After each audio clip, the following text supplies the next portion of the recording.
Hello and welcome to Dry But Wet's Meet the Maker. This is a series of conversations with the very clever folks who are breaking new ground by creating incredible tasting and adult non-alcoholic beverages. This is less about the how and more about the why. We're getting to know the makers behind the brands, discovering their motivations, and hopefully replicating a little of the storytelling that we're so familiar with from the wine industry. I'm your host, Amy Armstrong, passionate non-alcoholic drinks expert, reviewer, and sober socialite.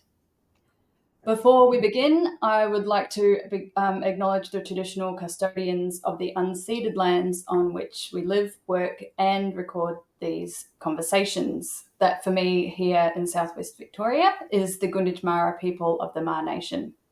I pay my deepest respects to elders past, present, and emerging. Now, today on the podcast, I am joined by David Andrew, who is the founder of Naked Life Spirits.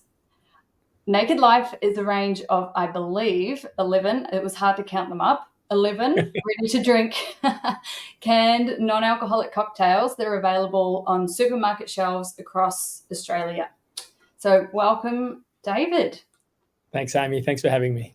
Now, when I first came across Naked Life Spirits, which would have been, only in the last, 18 months or so. I think you started out with 4.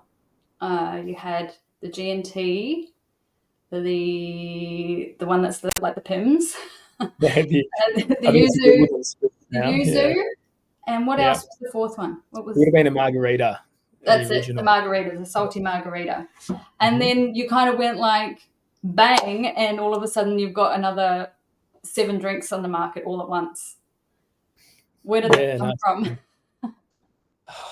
Look, it's been a bit of a wild ride. I think to give a bit of background, I guess, to us, this sort of came out of, so Naked Life Spirits was born out of Naked Life Beverages. So we've had a soft drink business for the past 6 years where we've been on a mission to get rid of sugar and artificial sweeteners and anything artificial out of the soft drink world. And, and all of that started from, wanting to chase choice that wasn't already there in the market. So, and, that was sort of 6 years ago. And we realized that, the big guys weren't doing enough or fast enough or with enough quality, or maybe to use some of your words there, passion actually is probably a better way to put it, to make those changes, to give the customers the choice they wanted. And I think, and out the back of that, we've had a range of iced teas and soft drinks and other things. But, a couple of years ago, a few things happened. I started to reduce my own alcohol content. And it's funny how a lot of these things just start with what you want, and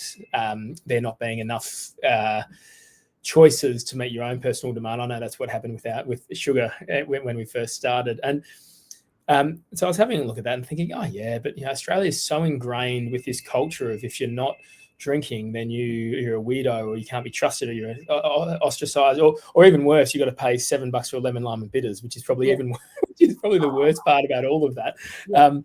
And so we're having a look at that, and everything starts with a bit of a tickle, and think, wouldn't that be nice? And started having a look, and started looking in the US, and over in the US you could see that it was really, this thing was starting to move over in the UK, not the US. Yeah.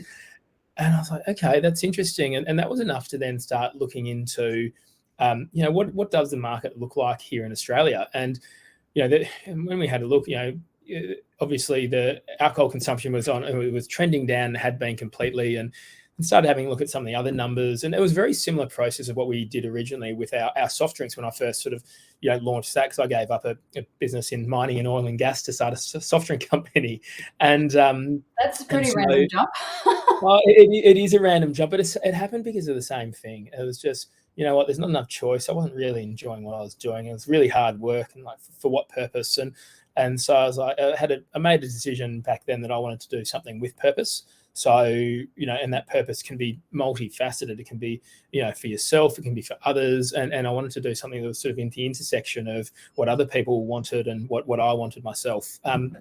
So, when we started having looking at that, and by that stage, we'd probably already developed, 15 or 20 lower sugar products across our different businesses. We were pretty comfortable with nailing taste, because for us, the hardest thing about doing something new is people trusting that the taste can be there, or at least close to there, to justify trialing something and repurchasing it. So we started having a play around. You were also making, or were/are also making Super Dupers? Yeah, we also took on, we've got it. So I guess I'll probably step back. We've got 3 separate companies. We've got the No Nasties project, which is on a mission to get rid of 500 tons of sugar every year without anything artificial. And so that has, that started off with realizing that Super Duper put 4,000 tons of sugar a year into Australian families. 4,000 tons. And that's with artificial colors, flavors, and preservatives. So when I found that out, I was like, that just has to stop. And that was after we started Naked Life, which is our soft drink company. So I thought, well, how hard could it be? Almost my last word. So I went over to Europe and bought an icy pole machine and brought it home and tried to set up a manufacturing plant, and it almost put us under. But after a few years of figuring out how that works, that worked. So we've got the Naked Life beverages, which is better for you soft drink, iced tea, all focused on taste. And the No Nasties project, which has now 50% less sugar cereal on the shelves at Coles and Woolies, like, Fruit Loops and Choc Bombs and, things like that. To all the things where people want to, like, where our whole premise in that is we want to help mainstream Australia eat better with easier swap outs, because it's all well and good to focus at the mainstream early adopters that might represent 5 or 10% of the market, who have enough disposable income to do it and have enough awareness about what's good for them to have the choice. But that's only 10% of the population. What we're targeting is, how do you reach the mainstream? How do you reach the families that have to, when they're making a purchase decision, they're thinking that, and I'll be generalist. I'll say generally the mum, because 90% of supermarket buyers with one child are female. So that when they're making a trade-off of, I'll get this better for you product, or I'll go without my cup of coffee this week, which is the trade-off that a lot of them have to make. You can't just have something that's super expensive and really, really good for you, but like almost ticking too many boxes in some way, because it's too far of a step for mainstream Australia to step into. And it's not attainable. And it's not attainable. So we made a pretty quick decision at the beginning that mainstream Australia is in the middle of smack bang in the middle of our vision, that we want to create healthier choices for mainstream Australia, because then we have to take taste, we have to take appeal, we have to take price, all these elements we have to take into consideration when making a product. So, it's a bit of a rod for our own back in some ways. It's made life a lot harder than it probably should have been. But once again, if it comes back to that mission of removing sugar, and that's what we want to do with those companies, then there's no other way to do it. It has to be attainable for mainstream Australia. And I think in the last 3 years, we've managed to get rid of 380 tons of sugar through our different businesses, which is we're just so proud of. And that's basically the same as 2 jumbo jets, the weight of 2 jumbo jets in sugar. And so, look, it's been amazing. I've got an amazing team who are just a bunch of disruptors who all they want to do is provide choice. And when people say it's not possible, we want to prove everyone wrong and be able to do that. And it's just, it's really, really fun. So on the back of that, then when we realized that the alcohol side of things was something that needed disrupting, we really just lent in with everything we had. And so, yeah. That's amazing. The sugar thing is just incredible. So you were starting to look at drinking less yourself. Do you drink? Yeah. Do you still drink now, or are you? I do. I'm a social drinker.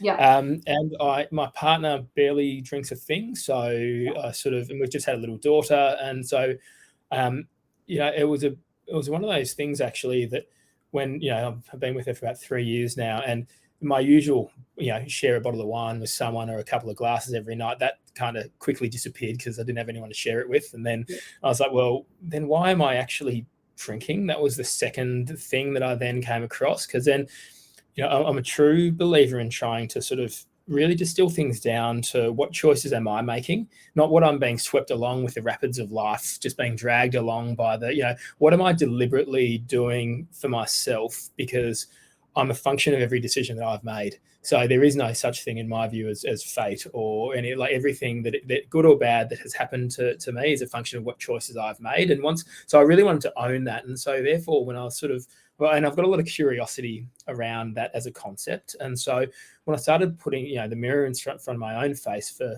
why am I drinking this much? Is it because I've always done it?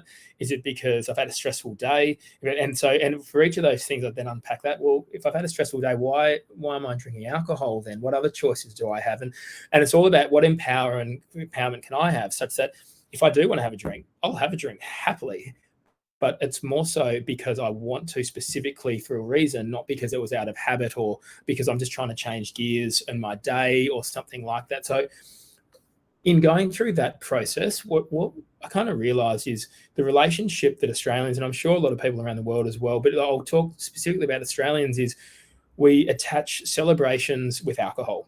And so and they're so interlinked and intertwined. It's such a strong cultural thing that's now really starting to shift, which is fantastic. But once I realized that was the case, I started wanting to unpick every thread to do with that. So then I could be free to enjoy what I like. And so that was sort of a big thing for us. And what we realized is a lot of this, we started doing a lot of tests with our own Naked Life products. We'd put those in the fridge with friends, and a lot of it's driven by the female market to start with, but then makes its way across once we see the females as the early adopters in this trend. But it's not to say they're necessarily the full market, but they're the ones who are probably a little bit more open to wanting to try these things first. Yeah. But once they're actually in the fridge, you see the guys come home and you go, I don't want beer because I don't want to get fat, and I want something. And it's in the fridge, and it's like, I'll just try one of those.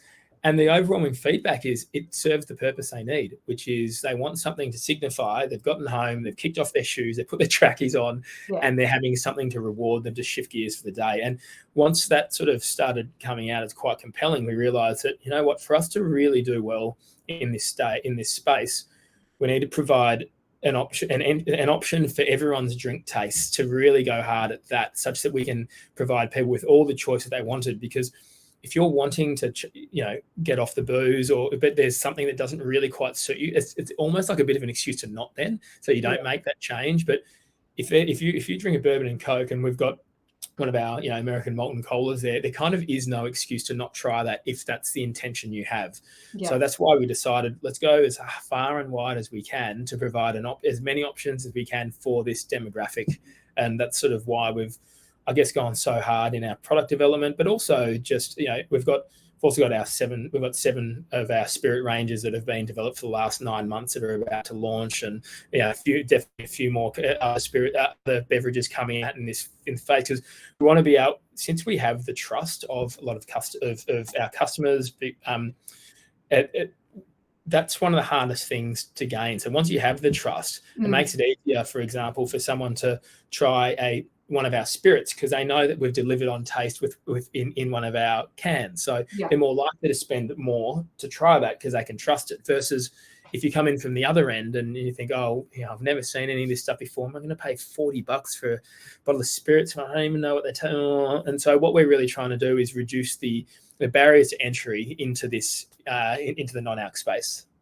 So tell me a little bit more about the spirit range. I had heard whispers in the wind about that this was coming, but I'd love for you to tell us more about what's actually coming. Yeah, no, well, we've got launching across a couple of major liquor chains.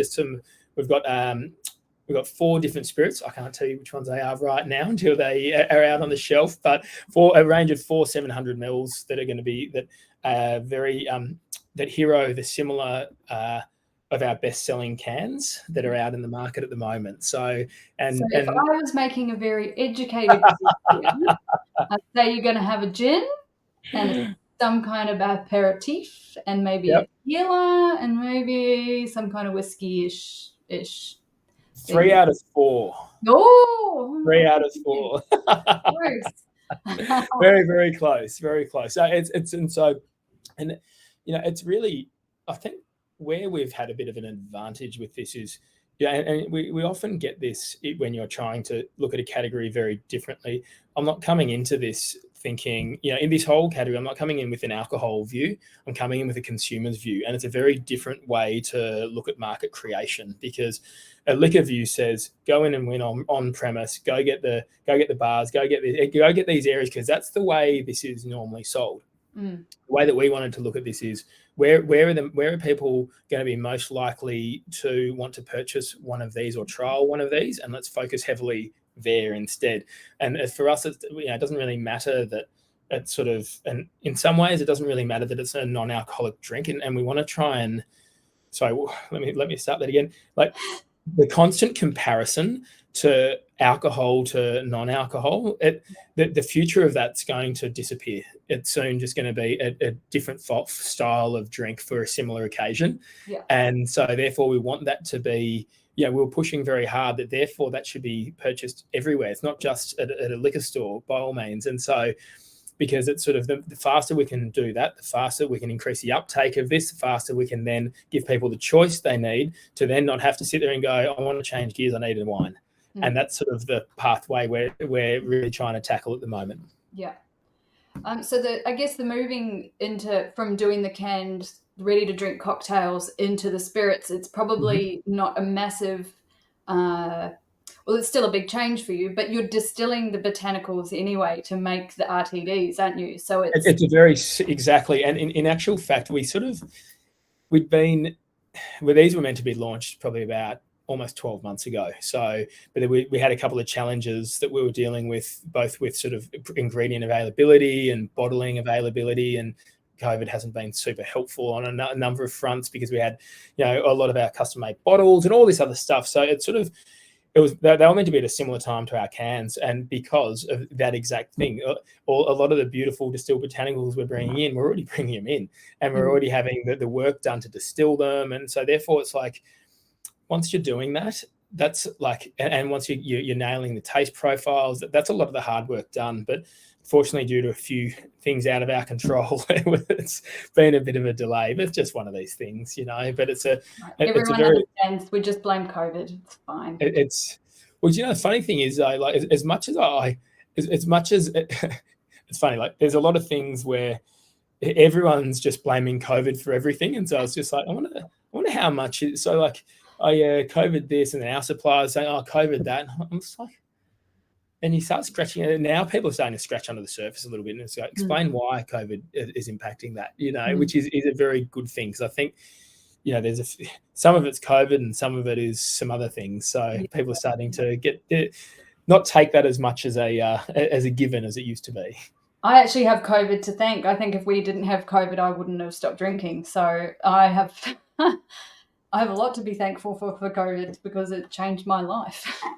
I remember hearing something which really stuck with me, and I feel as a gift from the whole COVID situation, and it resonated so strongly with me that it was all about, like, in the rush to get back to normal, be deliberate about what your new normal is. Yes. And I just remember sitting there thinking, yeah, okay, because it was all about that concept that so many things have been taken away from you, but what opportunity is that giving you to not put certain things back? And I reckon drinking is probably the most, one of the greatest gifts that, opening your eyes. So I'm not trying to shout. So open your eyes, go do research. No, I'm not trying to.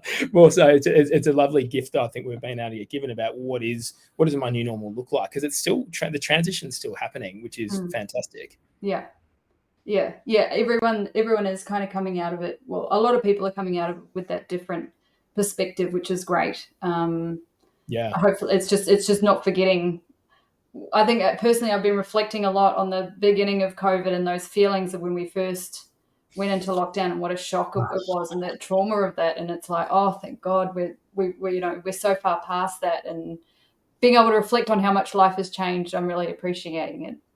Yeah. No, I agree. Like we had a young daughter, my first young daughter, during that period of time, and it's sort of like that's been a really good, almost like a flagpole of, this is our new normal, is one that we've now created, because it's sort of, our family, our dynamics, what we do, how we eat, what we drink, all these elements are a brand new fabrication that's come from design, not through history. And it's a really sort of, it's a nice place to be. And now it's, in some ways, it's about trying to defend that, because normality is trying to creep back in so many ways. And it's sort of, and these are deep set emotional patterns that have been ingrained in us for the last 25, 30 years. And so it's sort of, in nowadays, in some ways, I've got some sort of protective defenses up, saying, no, I don't want that, because it feels so normal to creep back into some of those things. And so it's sort of it's really, I think you've said it before, that being able to reflect it in these times is so important, because otherwise we jump straight back on the old in the old ways. Yeah.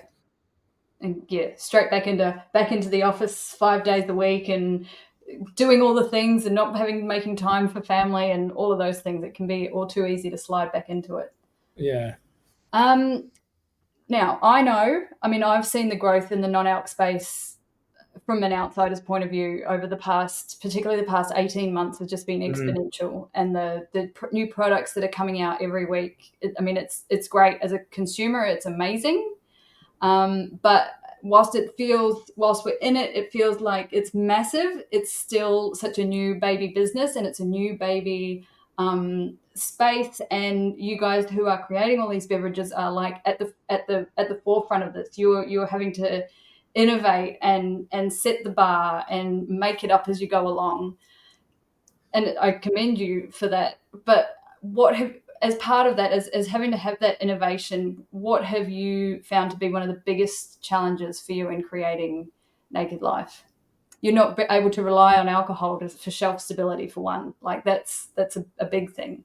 It's definitely a big thing. It's a really big thing. Look, in some ways we had a bit of a leg up in this space, because we had to learn how to manufacture all of our products without preservatives prior to this. And so we'd already been, excuse me, a lot of the last 5 years of our product life has been, how do we get the microbiology of a product to work when we don't have preservatives or sugar?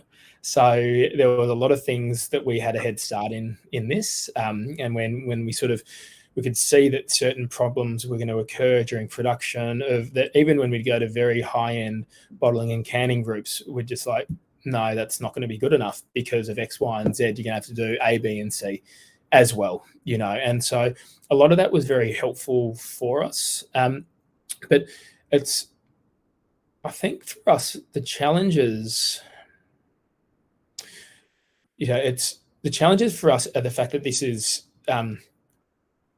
it's one of the, we've got, how do I explain this? The complexity of trying to do multiple product launches in one go is very challenging. So it's sort of if you focus, you have to absolutely nail the taste, you have to absolutely nail the production, you have to absolutely nail the quality of the product, because from the microbiology perspective, and then you've got to manage the launch of these, and then you're doing all of this in the face of massive ingredient shortages and having to swap out certain things, and there's all these things happening, that the layers of complexity on a stressed team has been really, really hard, because there is no room to falter.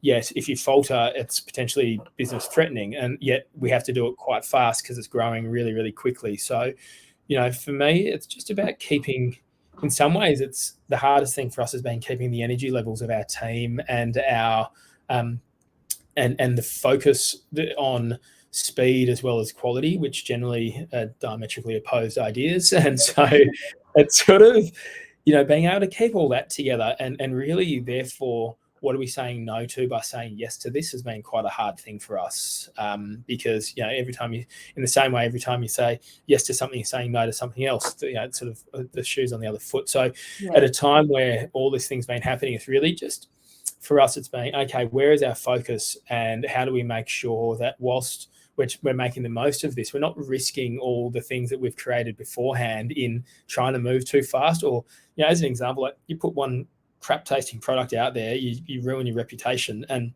so how do we make sure that that's not happening at the same time as fulfilling 1,000 supermarkets in one go? And so it's sort of a few of these different challenges, I guess, have been there. And probably the other one as well is, from a marketing perspective, it's been very challenging, because it's not like,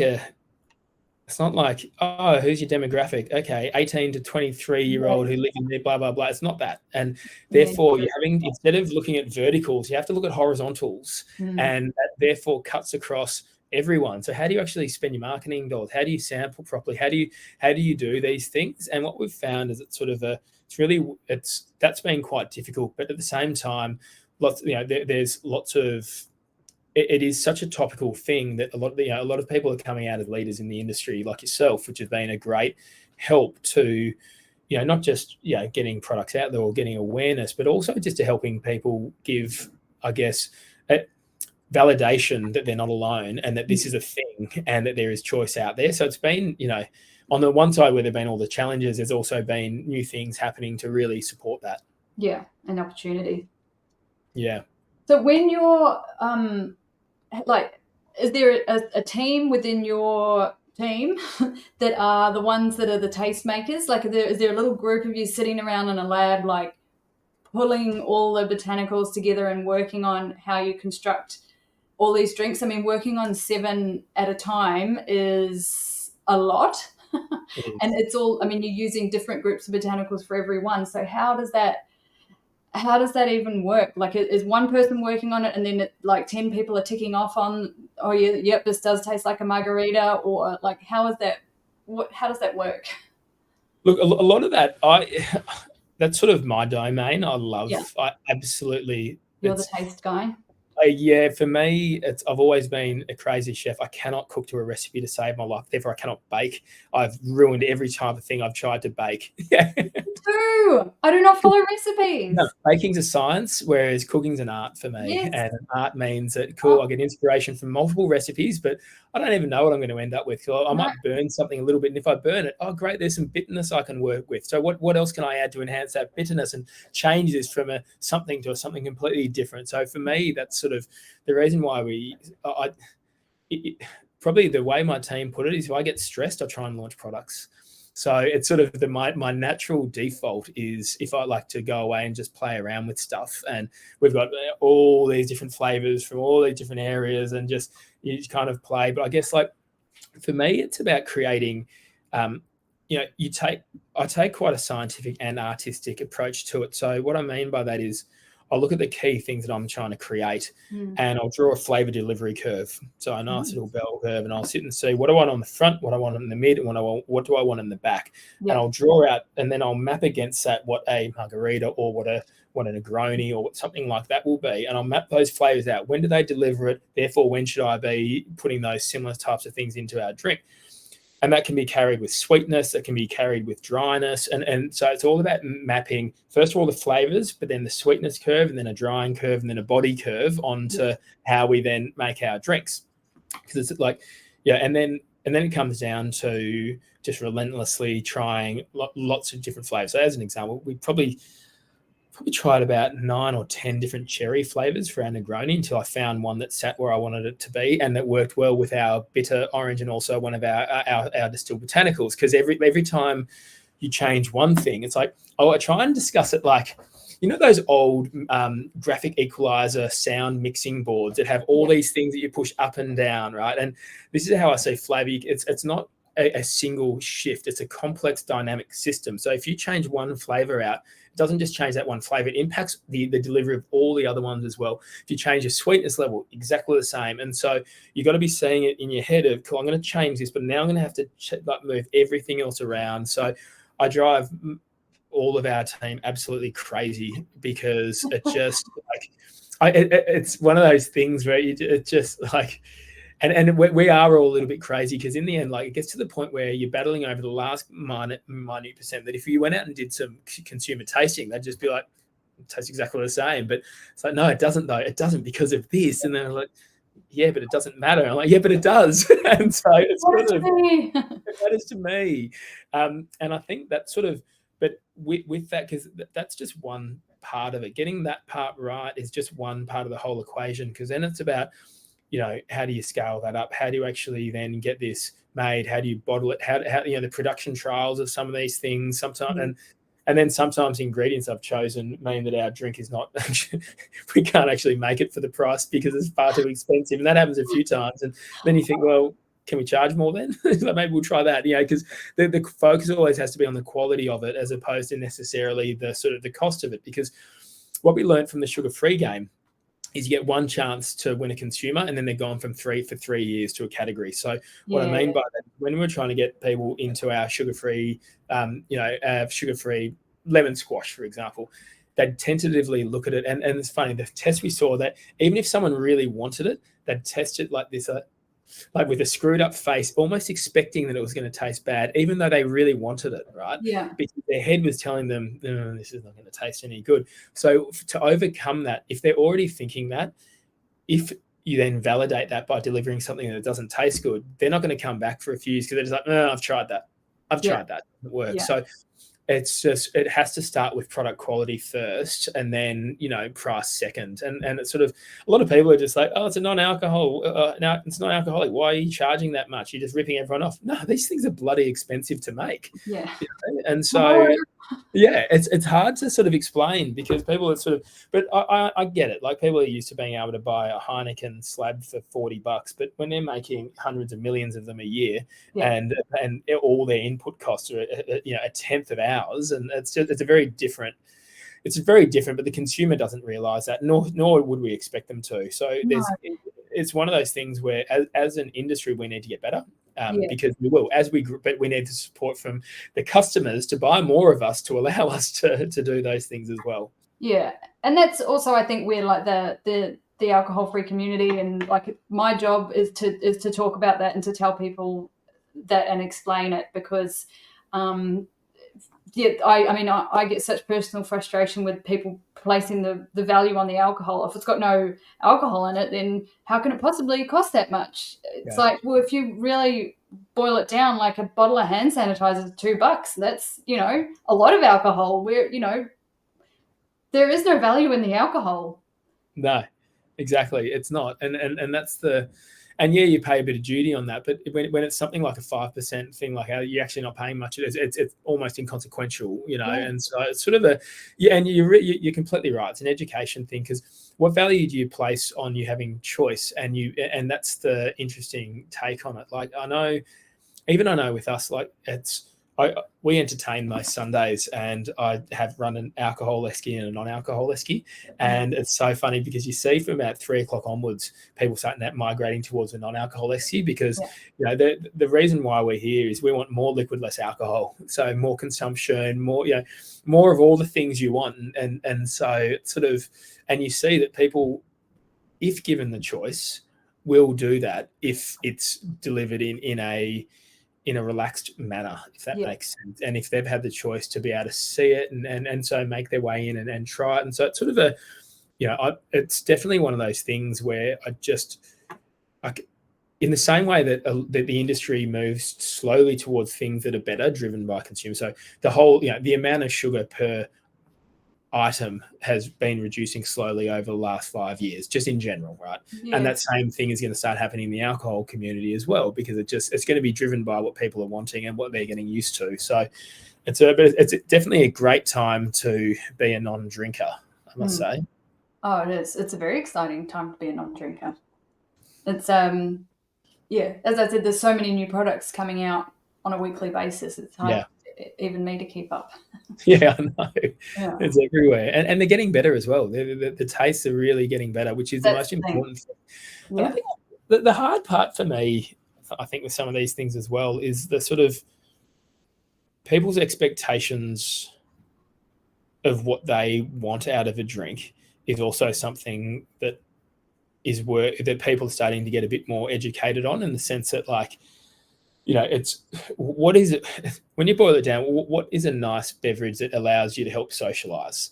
It's something that you don't neck, something that has restraint with each sip, something with complexity that builds. It's like, these are the building blocks, which has meant alcohol is the prevailing beverage of socialization, if you take away the getting wasted part. Yeah. Now, you'll never be able to win that part as a non-alcohol company. So let's just now get rid of anyone who's in that side of things, and let's look into the socializing side of things. Those other elements can be solved for really well, and are being solved for really well, and better each day. And so it's almost like a re-education about what socializing actually means is what I think, is what I'm loving seeing out there at the moment, because it's like, people don't want to not have a drink in their hand, because it's like, it actually reduces the social pressure of being in a one-on-one interaction, because it just gives you a quick sip of that while the conversation is out. And it's like, oh, I was talking about my drink. All these other elements that have nothing to do with it, but about the emotional side of things, Yeah. is the thing that I think, I'm really hoping that the educations of that, which it's happening, is going to accelerate as well, because then it becomes a source of pride, not something you have to explain. Yeah, absolutely. Yeah, it's this is an amazing thing that I have in my hand. Yeah, exactly. And I'll Yeah. tell you why it's amazing. It's this, and this. It's like it's made with stewed potato. It's only Yeah. 5 Taste calories in this. it. Isn't it cool? Doesn't it taste great? Taste this.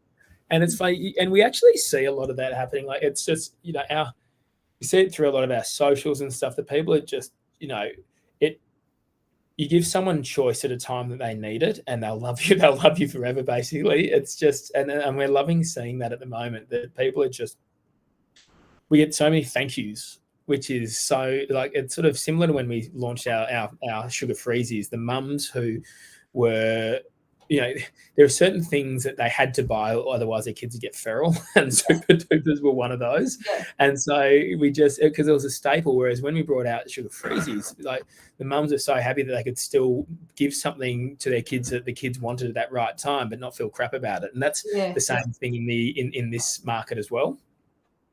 Yeah. Oh, and I bought some of your Super Freezies for my daughter's birthday recently, just completely inadvertently. I only got them home and realized when I got them home that they were sugar free, and I was like, oh, that's great. Because she'd chosen them because of the branding, because they had Elsa on the bag. Oh, how funny. And yeah, the kids don't know the difference, and but it does make all the difference knowing that you're not filling them full of 5 teaspoons of sugar. Absolutely. Yeah. And that's an interesting point. Like, the fact that we even went to putting a brand on there is an interesting thing that we learnt a lot from, because, like, to get the trust of the mainstream is quite difficult. And so it's almost like we're taking now a bit more of a health by stealth approach with a lot of our products, where well, what we're trying to do is, like, how do we get these to pull off the shelf, and then when the families get their home, they're like, oh, and they're healthy. Yeah. Wow, that's even better. Like, even with our Naked Life spirits, with our cocktail cans, we don't really shout from the rafters the fact that there's not a big fat sugar free on the front of them, because we want that to be a nice surprise afterwards. You want them to enjoy the experience first, and they go, oh, wow, and that, a surprise and delight. Yeah. It's interesting. Like, I feel like you've gone way harder on your distribution with the non-alc line than you have with your soft drink line. Like, it might just be because I'm in the non-alc space, but I'm much more acutely aware of that range and where to buy it and everything than I am with your soft drink range. Is that a deliberate? No, just different channels. So the channels for our soft drink range predominantly have been, petrol and convenience, and sort of the independents, and less in the mainstream major supermarkets. So, but that's soon to change. But it was more so. Soft drinks are a really tough, competitive, low margin industry. Yeah. Incredibly so, and to the point where it's sort of, you have a good hard look at it. It's like, why am I even in here in some ways? Because you're just like, oh, you're fighting with Coke and Schweppes. You're fighting with the fact that if you want to get into one of the sort of the restaurant chains, there are contracts in there such that you can't even get your drinks in there. And so at every stage, there's something hard. Whereas, like, it's one of those, in some ways, almost a blue ocean style strategy of you need to put your time, energy, and effort where you can actually have the biggest impact. And impact can mean a variety of different things. But when I saw the non-alc movement starting to shift, and we were already in there, and we were improving our first round of drinks weren't as great as our current ones are. We got to actually adapt and improve those as we went. And then we just realized that it's just, it made a lot more sense to really focus on those, which we then did. But then on the back of that, through a lot of the work we've done with those, we've managed to improve some of our other beverages. And what we saw, though, is there were a couple of categories that were about to come out in the, not in the Naked Life spirit side of things, but in the Naked Life range, such as like bubble tea or functional drinks and things like this, where there was this similar style of, of blue ocean opportunity coming, but all the incumbents either didn't taste any good or they were really high in sugar. Now, we can solve both of those because that's what we do. And so when that came along, we've just gone just as hard into those areas because we can make a massive difference there as well. So it really just comes down to, like, for me, removing a unit of sugar, the easiest in our beverages range is what we're after. Same as with alcohol, giving a choice back. And so we see one can, one choice. Yeah. Giving a can, into someone, which gives them a choice to get rid of alcohol. The easiest way to do that, we'll run that path as well. So it's sort of really taking that approach of whatever's going to move the dial on whatever that mission is. So sugar on one side, alcohol on the other is where we're going to go to. Yeah. So with the release of the spirits, I guess you're going to also have to work on a range of mixes. You're going to need a zero sugar tonic. I'm glad you have that. I'm glad you mentioned that. Okay, can I show you something quickly? Yes. A sneak peek. Yeah. Let me. You heard it here first, folks. You're seeing it here. Our first range of our Naked Premium mixers. This is our Indian tonic. Nice. So this is with real cinchona, quinine, and the likes. Yeah. No sugar. Great. Our dry ginger ale. Nice. This is our sort of, really nice made to mix dry ginger, really nice, spicy. We don't say on there that there's a little bit of lime in there, but there is, because it really draws it. It's one of those little things that we want it to be an iconic dry ginger. Yeah. But when you put a bit of lime zest in there, it really draws everything together and gives a bit of a citrus burst. Yeah. And we've gone with a beautiful pink grapefruit. So, and another nice. for all those palomas out there. Yeah. So these three will be hitting the supermarket soon, which we're super excited about, and a few more to come. So I've got a few more tonics on the way as well. There you go. See, I got my finger on the pulse almost. You're here first. Thank you so much for coming on today, David. I've learnt far more than I expected about Naked Life. It's been a really, really great chat, and yeah, I can't thank you enough. No, look, thank you so much for having me, and thanks so much for being such a leader in this field. It sort of really makes it a pleasure to continue pushing really hard in this space when we've got leaders like you pushing as well. Oh, it's amazing. Thank you. Right. Thanks so much. Oh, sorry. What was that? I was saying thanks so much. Oh, thank you. So remember, for all of your non-alcoholic drinks recommendations, head to drybutwet.com.au. Join me next time on Dry But Wet Meet the Maker podcast as I chat to another creative producer and learn about their product and passion.